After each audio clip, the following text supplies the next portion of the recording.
بسم اللہ الرحمن الرحیم۔ السلام علیکم۔ ایران کے معاملات اپنی جگہ پر، لیکن یو اے ای کے معاملات پر بھی گفتگو بہت ضروری ہے۔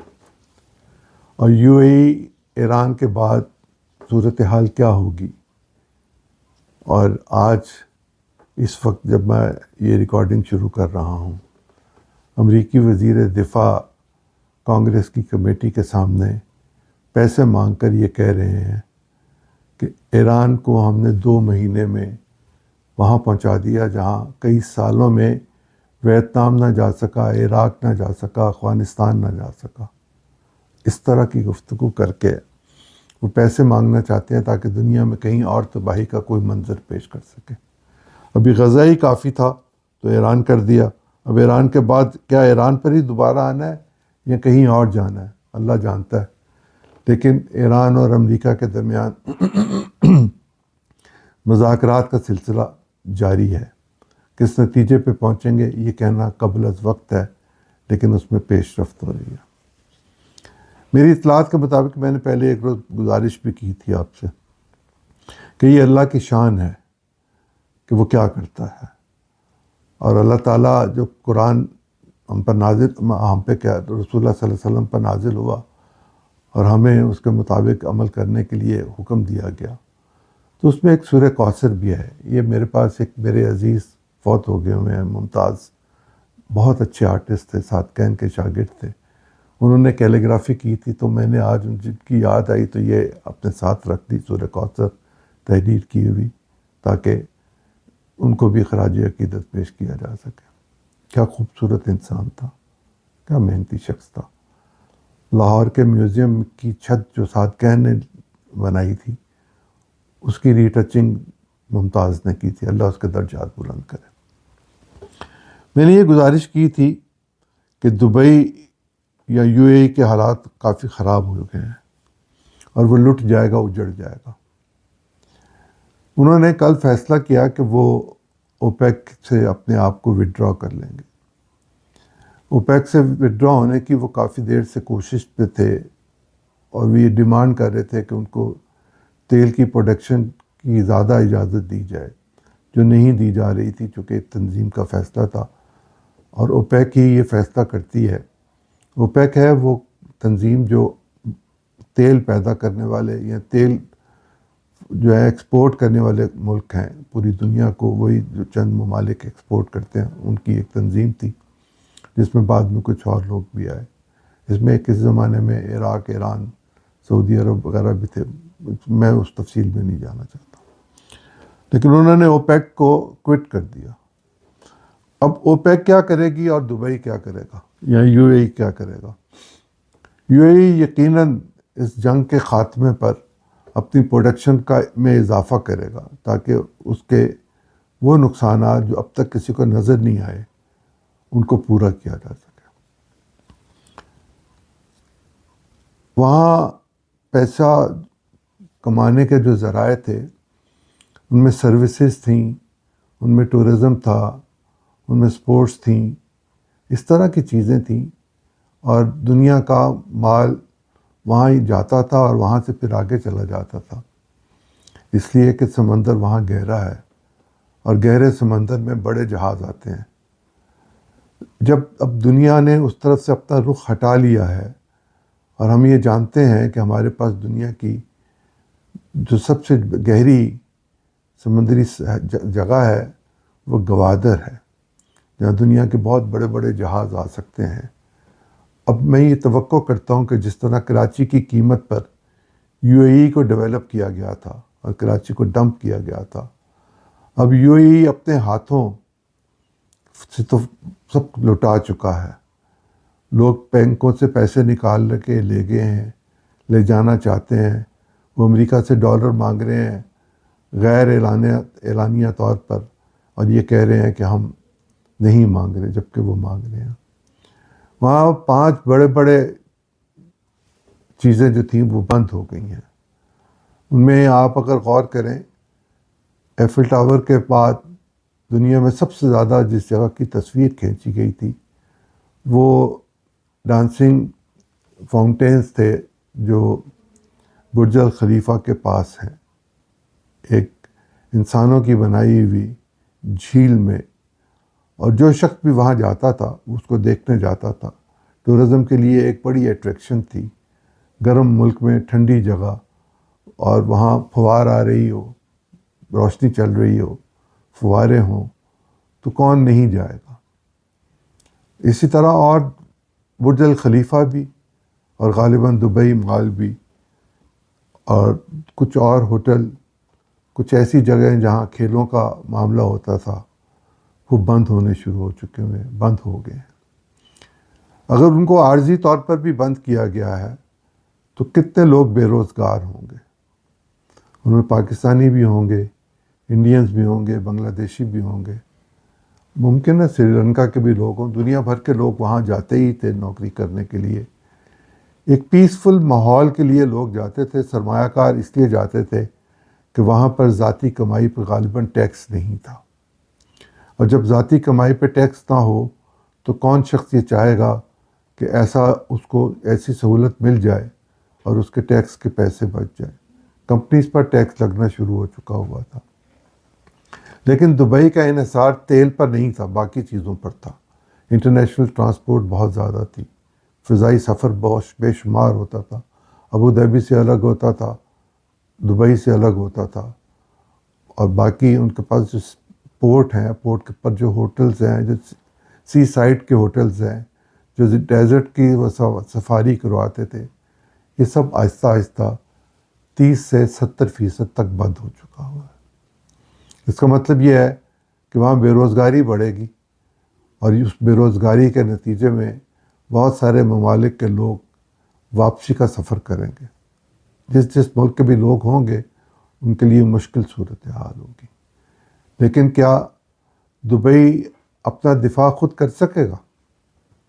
کیا دبئی یا UAE اوپیک سے نکل کے تیل کی پیداوار بڑھا سکے گا؟ اگر یہ جنگ ختم ہوگی، جو کہ یقیناً ختم ہوگی، تو یہ ممالک بھی اپنی پیداوار کو بڑھائیں گے، اس لیے کہ دنیا میں شارٹیج ہوئی ہے۔ اور حالت تو یہ ہے کہ اس بات کا امکان نظر آ رہا ہے کہ اگر یہ کچھ روز اور چلا سلسلہ تو بین الاقوامی پروازیں بند ہو جائیں گی، ایک ملک سے دوسرے ملک جانا ناممکن ہو جائے گا۔ ہوائی سفر کو خطرات لاحق ہیں، اس وجہ سے نہیں کہ کوئی حادثہ ہوگا، اس وجہ سے کہ ان کے پاس وہ خاص پیٹرول نہیں ہوگا جو ہوائی جہاز کے انجن کی ضرورت ہے۔ تو دنیا میں ہم کہاں پیچھے جائیں گے؟ کم از کم 150 سال پیچھے چلے جائیں گے سفر کے حوالے سے، کم از کم 100 سال تو ضرور جائیں گے پیچھے۔ اگر یہ صورتحال رہی تو آپ دیکھیے کہ ٹریولنگ کے معاملات کہاں جائیں گے، سیاحت کے معاملات کہاں جائیں گے۔ وہ ممالک جو چلتے ہی سیاحت کے سطح پر ہیں ان کا کیا بنے گا؟ پوری کی پوری دنیا کی اکانومی بیٹھے گی۔ اور UN اور ورلڈ بینک یہ کہہ رہے ہیں کہ پوری دنیا میں معیشت بیٹھے گی۔ کتنا بیٹھے گی میں تو نہیں کہہ سکتا، کوئی ماہر ہی بتائے گا، لیکن معیشت ڈاواں ڈول ہوگی۔ جب معیشت ڈاواں ڈول ہوگی، توانائی حاصل نہیں ہوگی، اور اگر حاصل ہوگی تو مہنگی ہوگی۔ اس مہنگی کے پر بات کر لوں پہلے، پھر آگے چلتا ہوں۔ آج وزیر اعظم نے اشارتاً یہ بتا دیا کہ جمعے کے روز سے تیل، پیٹرول، ڈیزل شاید پھر مہنگا ہوگا، اور کافی مہنگا ہوگا۔ ہمارے پاس غیر سرکاری سطح پر تیل لانے کی اجازت نہیں ہے، لیکن پھر بھی کہیں نہ کہیں سے لوگ کسی نہ کسی طریقے سے لے آتے ہیں۔ کوئی گوگل کرے گا تو اس کو پتہ چل جائے گا وہ کہاں سے آتا ہے۔ مشکل نہیں ہے، آسان سا کام ہے۔ اگر وہ کام کیا جائے تو وہ یقیناً ریاستوں کے درمیان بالواسطہ طور پر تو نہیں ہو سکتا، وہ غیر قانونی طور پر کام ہوتا ہے، لیکن ہوتا تو ہے۔ ساری دنیا میں یہ کام ہوتا ہے کہ ایک بارڈر سے دوسرے بارڈر پہ لے جائیں۔ جو ممالک اپنے آپ کو مہذب ترین کہتے ہیں ان کے ہاں بھی کسٹمز کے ڈپارٹمنٹ موجود ہیں جو کسٹم ڈیوٹی لگاتے ہیں یا جو اس طرح کی چیزوں کو روکتے ہیں۔ یہ دنیا بھر کے مسائل ہیں، ایک دو دن میں حل نہیں ہوں گے۔ فرض کیجئے دبئی کی جو میں نے صورتحال آپ کو بتائی یہ مستقل طور پر ایسی ہو گئی، یا 50 سال یا 20 سال کے لیے ایسی ہو گئی، تو کون فائدہ اٹھائے گا؟ میرے خیال میں چاہ بہار اس کا فائدہ نہیں اٹھا سکے گی. اور ہمارے پاس جو انفراسٹرکچر تیار ہوا ہے اس میں چین کی دور اندیشی شامل ہے. چین اس سے فائدہ اٹھائے گا، ہم اس سے فائدہ اٹھائیں گے. گوادر کی بندرگاہ پوری طرح ڈیولپڈ ہے، وہاں ایک بڑا ہوائی اڈہ بن چکا ہوا ہے، وہاں بڑے جہاز اتر سکتے ہیں، وہاں ہوٹلز موجود ہیں، وہاں روڈز کا وہ سلسلہ نہیں جو پہلے ہوتا تھا. سی پیک کے نتیجے میں بہت ساری جگہوں پر پہنچنے کے لیے روڈز موجود ہیں، اور ہم نے ایک قافلہ کچھ عرصہ پہلے چین سے گوادر تک پہنچا کے اس کو شپ کروایا تھا. اس دوران جو صورتحال ڈیولپ ہوئی ہے، ایران کے لیے جو معاملات تھے اس میں ٹرانزٹ ٹریڈ کے طور پر ہم نے ان کے جہازوں کو لنگر انداز ہونے دیا گوادر پر، اور سڑک کے ذریعے، کفتان کے ذریعے شاید 6 جگہ ہیں جہاں سے ایران میں وہ چیزیں گئیں. اسی طرح افغانستان کا معاملہ ہے. افغانستان کے ساتھ ہم نے تجارت بند کر رکھی ہوئی ہے. اگر افغانی اسی طرح کرتے رہے کہ وہ ہمیں مجبور کریں کہ ہم ان پر جا کے پھر فائرنگ کریں یا پھر بمباری کریں اور ٹارگیٹڈ بمباری کریں، اور اب دہشت گردوں کو اگر وہ ختم نہیں کریں گے تو ہم تو دہشت گردوں کو پنپتی نہیں دیں گے. ہم تو اور طرف جا رہے ہیں. ہم شدت پسندی کو بھی نہیں برداشت کریں گے. ہمارا یہ عزم ہے، ہماری ریاست کا یہ عزم ہے کہ دہشت گرد اور شدت پسندوں کو اب نہیں رہنے دینا چاہیے، اور ایسا کیا جا رہا ہے. کل پرسوں بھی ہوا، آپ نے دیکھا ہوگا ٹی ویز پر. ہمیں اس کا فائدہ ہو سکتا ہے. ایک زمانہ تھا جب گوادر، مجھے ایک لیفٹیننٹ جنرل ریٹائرڈ نے یہ بتایا تھا کہ 1951 میں امریکہ نے پاکستان سے یہ گزارش کی تھی کہ ہمارے کچھ سائنسدان آ رہے ہیں یا کچھ لوگ آ رہے ہیں، ان کو گوادر کی سیر کروا دیجیے. وہ صاحب فوت ہو گئے جنہوں نے مجھے بتایا تھا. اگر کوئی چیلنج کرے گا تو میں ان کا نام اور ان کی پوری شخصیت کے حوالے سے پھر بات کر لوں گا. انہوں نے کہا 1951 میں ہم نے سفر کیا، جہاں تک ہم گاڑیوں میں جیپوں میں سفر کر سکتے تھے وہاں تک جیپوں میں کیا. کچھ سفر اونٹوں پر کیا گیا، اور مجھے میرے سینئرز نے یہ حکم دیا ہوا تھا کہ تم اردو کے علاوہ کوئی زبان نہیں بولو گے، حالانکہ وہ 7 زبانیں جانتے تھے. وہ بہت امپورٹنٹ شخصیت تھے پاکستان کے اپنے ابتدائی کیریئر سے. ان کے کیریئر کے کچھ عرصہ میں انہوں نے قائد اعظم کے ساتھ بھی وقت گزارا ان کے باڈی گارڈ کے طور پر. ایک فوجی افسر تھے، بڑی شخصیت تھے. انہوں نے کہا ہم وہاں چلے گئے، اور امریکنز جو تھے ان کے پاس بہت سارے اکوپمنٹ تھا، اور وہ انگلش میں گفتگو کرتی تھی. انگریزی مجھے بہت اچھی آتی تھی. ان جیسی انگریزی میں نے پاکستان میں کسی کو بولتے سنا نہیں. کیسی نپی تلی گفتگو کیا کرتے تھے، کس واضح کانسیپٹس کے ساتھ، شستہ زبان میں، گرامر کے حوالے سے اعلیٰ ترین درجے کی جو انگلش بولی جا سکتی تھی وہ بولتے تھے.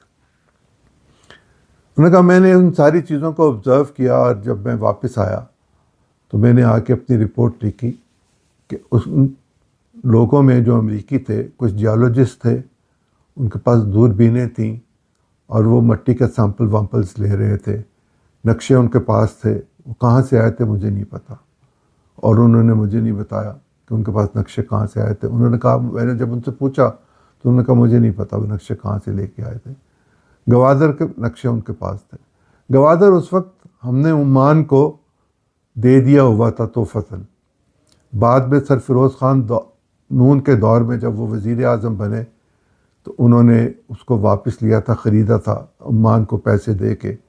اور اس سے پہلے وہ وزیر خارجہ کے طور پر یہ مذاکرات کر رہے تھے عمان کے ساتھ کہ اس کو واپس کر دیا جائے، اور انہوں نے واپس کر دیا چونکہ ان کے ساتھ تو ملتا نہیں ہے.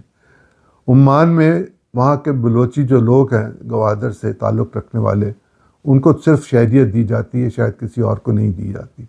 ان کے پاس دوسری شہریت موجود ہے جو اس زمانے میں گوادر میں موجود ہوتے تھے، چونکہ گوادر عمان کا حصہ تھا. امریکہ کی نظر تھی گوادر پر، واضح طور پر ہم سب جانتے ہیں.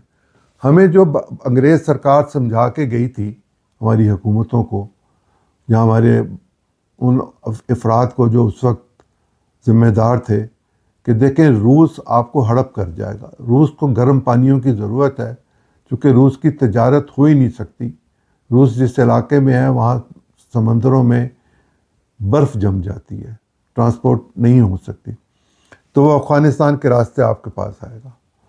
پاکستان میں یہ بات بہت عام تھی کہ ہم روس کو گرم پانیوں تک نہیں آنے دیں گے۔ جب وہ 1979 میں افغانستان میں آیا تب بھی یہی بات سامنے رکھ کر یہ کی جا رہی تھی کہ روس کو گرم پانیوں تک نہیں آنے دینا، اور ہم نے وہ جنگ لڑی، امریکہ کے کہنے پر لڑی، امریکی مدد کے ساتھ لڑی۔ ہم نے میرا خیال ہے غلط کیا تھا۔ وہ جہاد افغانستان نہیں تھا، وہ فساد افغانستان تھا جس کا آج تک سد باب نہیں ہو سکا۔ وہ اچھی تھی یا بری تھی میں اس بحث میں نہیں جانا چاہتا، لیکن ہمیں یہ بتایا گیا تھا جیسے میں نے پہلے عرض کیا کہ روس گرم پانیوں تک آئے گا۔ اب ہم یہ چاہتے ہیں کہ ان گرم پانیوں سے وسط ایشیائی ریاستیں جو اس وقت USSR کا حصہ ہوتی تھیں ان تک ہم ان کو پہنچ دے دیں، اس میں افغانستان ہو، اس میں ایران ہو، یہی دو راستے ہو سکتے ہیں، یا واخان خان کی پٹی ہو سکتی ہے، یا تو ہم واخان خان کی پٹی لیں اور اس کے ذریعے یہ کریں۔ لیکن چین کا جو کاشغر سے نیچے تک ہم آئیں سنکیانگ سے، تو وہ گوادر تک سڑک موجود ہے، شاہراہ قراقرم کے ذریعے نیچے تک ہم چلے گئے ہمیں تجارت کے لیے۔ چین کو بھی بہت لمبا راستہ کر کے آنا پڑتا تھا افریقہ کے جانے کے لیے یا مشرق وسطیٰ میں جانے کے لیے۔ یہ راستہ بہت آسان ہے اور اس کے ذریعے بہت زیادہ تجارت ہو سکتی ہے۔ جیسے ریاض کو یا ریاض کے قریب ایک نئے شہر کو آباد کر کے یہ کوشش کی جا رہی ہے کہ انٹرنیشنل ٹریفک جو ہے وہ وہاں رک کر جائے، وہاں سے ٹرانزٹ ہو، وہاں ایک بڑا ہوائی اڈہ بنے۔ کراچی ایک بڑا ہوائی اڈہ ہوتا تھا، مجھے یاد ہے 70 کی دہائی میں، 60 کے آخری سالوں میں مجھے دیکھنے کا اتفاق ہوا۔ بلکہ اتفاق کیا ہوا، میں خواجہ ناظم الدین صاحب کو چھوٹا سا تھا تو میں وہاں ملا، وہ سفر کر رہے تھے اس وقت، میرے والد اس وقت وہاں ڈیوٹی پر تھے۔ اتفاق ہوا ان سے ملنے کا، ان کو سننے کا۔ چھوٹے قد کے آدمی تھے لیکن ایک اعلیٰ شخصیت تھے، جو میں نے ان کے بارے میں تاریخ میں پڑھا ہوا ایسا ہی ہے۔ دنیا بھر کے جہاز آیا کرتے تھے یہاں، کوئی جہاز ایسا نہیں تھا دنیا کا جو کراچی نہیں اترتا تھا۔ ایون جیکولین کینیڈی PIA کے ذریعے تشریف لائی تھیں، اور PIA کا جو ہم نے حال کیا وہ ہمارے سامنے ہے، اور آج تو ہم نے حتمی مہر لگا دی ہے سرکار نے کہ وہ ایسے شخص کو دے دیا جائے جو ایک جعلی سی فرم کے ساتھ گوادر پورٹ بھی لے رہا تھا۔ اس وقت تو نہیں دی گئی، شوکت عزیز صاحب نے تو دی تھی لیکن سپریم کورٹ نے روک دیا۔ اب گوادر سی پیک کا ایک حصہ ہے، اس سے چین، پاکستان، ایران، افغانستان، ترکمانستان، ازبکستان، آذربائیجان، جہاں کہیں بھی جانا چاہیں، ایون روٹس بن سکتے ہیں جو یقیناً بنیں گے۔ اس علاقے کی صورتحال تبدیل ہو جائے گی۔ یہ خطہ جس کو نظر انداز کیا گیا ہوا تھا، ہمارا پرٹیکولرلی ملک جس کو بہت ہی زیادہ نظر انداز کیا گیا ہوا تھا، جس کی جغرافی کی وجہ سے اس کی اہمیت تھی، لیکن یہاں سیاسی ابتری اور سیاسی ابتر صورتحال کے نتیجے میں کوئی چیز مسلسل چلتی نہیں تھی، کوئی چلنے نہیں دیتا تھا، ہمارے مالی معاملات اچھے نہیں تھے، ہمارے یہاں کرپشن بھی بہت زیادہ تھی۔ پتہ نہیں اب کیا حال ہے، کم تو نہیں ہے، کافی ہے، لیکن ایک مصمم ارادہ جو تھا اس کی کمی محسوس کی گئی۔ 68 سے لے کر 2002 تک تو کم از کم میں یہ سمجھ سکتا ہوں کہ اس کی کمی محسوس کی گئی۔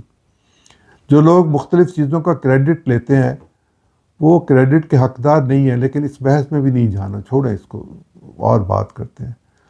اگر گوادر میں ایک بہت بڑی جگہ ایسی بن جائے جو یقیناً بنے گی اور جلد بن جائے، جس میں ہم کنٹینرز کو سنبھال سکیں جو آئیں ٹرانزٹ کے لیے، اور ان کو ہم راہداری کے طور پر جگہ کو استعمال کریں، اور ان پہ کوئی ٹیکسیشن نہ ہو، ان کی کوئی اس طرح کی چیکنگ نہ ہو جس طرح باقی دنیا میں ہوتا ہے، دبئی میں ہوتا ہے، تو پاکستان کے حالات کافی بہتر ہو سکتے ہیں۔ صرف ایک بندرگاہ کراچی کی، اس پر ہمارا جو انحصار ہے وہ 2 جگہوں پر چلا جائے گا، اور راستے کم ہو جائیں گے، سمٹ جائیں گے فاصلے، اور اس کا فائدہ پاکستان کو ہوگا.